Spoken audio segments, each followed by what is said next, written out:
কুমিল্লা মনোহরগঞ্জ চাঁদা না পেয়ে প্রবাসীর বাড়ি দোকানে চালানো হয় ভয়াবহ ভাঙচুর।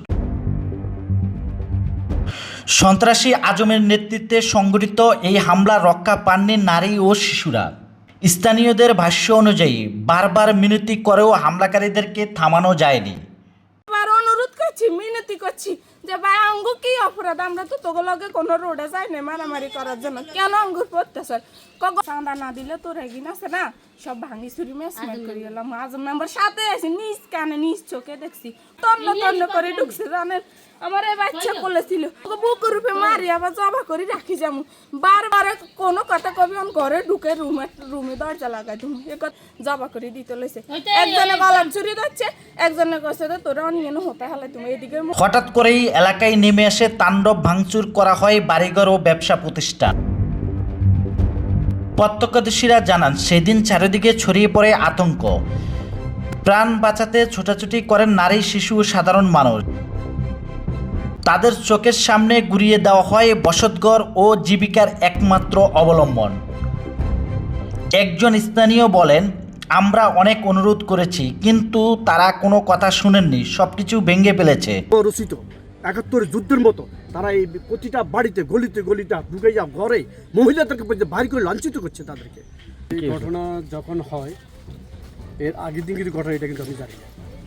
এই যে কোবাকুবিটা ছিল এটা কিন্তু আমি জানি না। এর পরের দিন যে ঘটনাটা করছে এটা প্রত্যক্ষদর্শী আমি, যে আমি একাই ছিলাম ওদিকে। আমি যখন এখানে আসি তখন দেখলাম যে তাদের অস্ত্র নিয়ে তারা এখানে আসলো। এক গ্রুপ কারা কারা এটা আজমের নেতৃত্বে, আজমের গ্রুপ, যেটা এখানে যে আজমের একটা বাহিনী আছে, ওই বাহিনী এই এলাকায় সন্ত্রাস নৈরাজ্য সৃষ্টি করে আসতেছে আজ ১ বছর থেকে। যে স্বেচ্ছাসেবক দলের আহ্বায়ক, সে তার গ্রুপ নিয়ে সেই এলাকায় আজকে ১ বছর থেকে চাঁদাবাজি মানে সন্ত্রাস, তার একটা গ্রুপ বাহিনী আছে। তাদের অত্যাচারে এই এলাকার মানুষ আজকে জিম্মি, মহিলা পর্যন্ত তাদের শান্তি নাই। তারা গ্রামে যাইতে পারে না, তারা রাস্তাঘাটে আসতে পারে না। দোকানপাট যারা ব্যবসা করে তাদের থেকে আমরা সাক্ষাৎকার দিতে পারি। এই দেশের মানুষ তার ঐতিহ্যে আজকে এই পর্যন্ত আমাদের সর্বপন্ন হয়েছে। আমি ভাঙাইতে যাইয়া আমি যখন এদেরকে বলছি তোরা যে অত্যাচারগুলো করতেছো, নারী নির্যাতনগুলো করতেছো, তোরা ভিতরে প্রবেশ করিস না, রাস্তাতে যদি কোনো অকাজ ঘটিয়ে থাকে তো তোর ব্যাপার সমাধান কর। কিন্তু এইভাবে বাড়িতে যাইয়া ধর ভাতকে ফিরানো যায় না। এমন তো টাইমে আমি এখানে যখন আমি যখন এখানে ছিলাম, আমি বলছি তোরা ওখান থেকে চলে যা, তারা যাবে না। তারা এখানে ডাক দেয় যে এখান থেকে এই এলাকার লোক ওইদিকে যেতে পারবে না। এরা ঘর করতেছে, এদেরকে চাঁদা দাবি করছে আজমে, চাঁদা দাবি সে বারবার হুমকি দিচ্ছে। চাঁদা না দেওয়ার কারণে এই কার্যগুলো করে তারা করছে। আচ্ছা, এইদিকে কুমিল্লা মনোহরগঞ্জ থানার অফিসার ইনচার্জ জনাব শাহিনুর ইসলাম জানান, দলীয় আধিপত্য না অনেকটা, কিন্তু ক্ষমতার আধিপত্য আর কি। কেউ কাউকে মানতে চায় না, সবাই এলাকার মোড়ল হিসেবে নিজেদেরকে প্রতিষ্ঠিত করতে চায়, জাহির করতে চায়। এই কারণেই দ্বন্দ্বটা থেকে তুচ্ছ জিনিস নিয়ে তারা মারামারিতে জড়ায় যায়। রাজনৈতিক আধিপত্য বিস্তার কেন্দ্র করে এই ঘটনা ঘটেছে। তিনি আরও বলেন, যাদের বিরুদ্ধে অভিযোগ আনা হয়েছে তাদের গ্রেপ্তারের প্রক্রিয়া চলমান রয়েছে।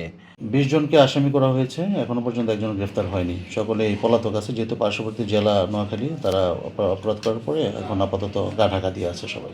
এটা একটা বিচ্ছিন্ন ঘটনা। এটা সরসপুর এলাকাটা একটু আগে থেকে একটু শৃঙ্খল, যেটা জেলার মোহনা যেহেতু। তো এখানে যে ওয়ারেন্টগুলো আছে আমরা প্রতিনিয়তই করতেছি।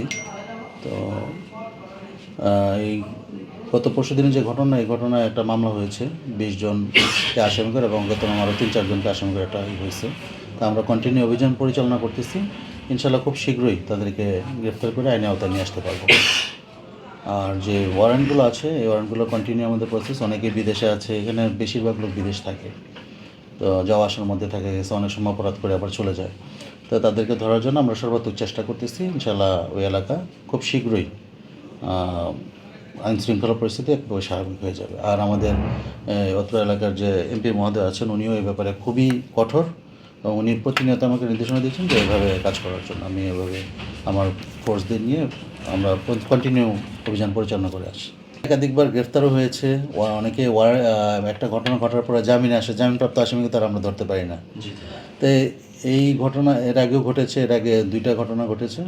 ঘটনায় 2টা চার্জশিট হয়েছে এবং তারা সকলে জামিনে আছে।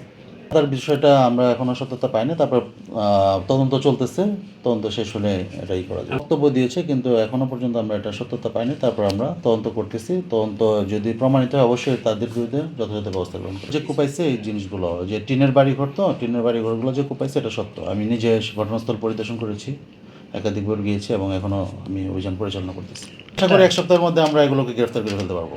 ইনশাআল্লাহ অব্যাহত আছে এবং থাকবে এটা। এই ঘটনায় এলাকায় এখনও বিরাজ করেছে চরম উত্তেজনা ও আতঙ্ক। দোষীদের দ্রুত আইনের আওতায় এনে দৃষ্টান্তমূলক শাস্তির দাবি জানিয়েছেন স্থানীয়রা।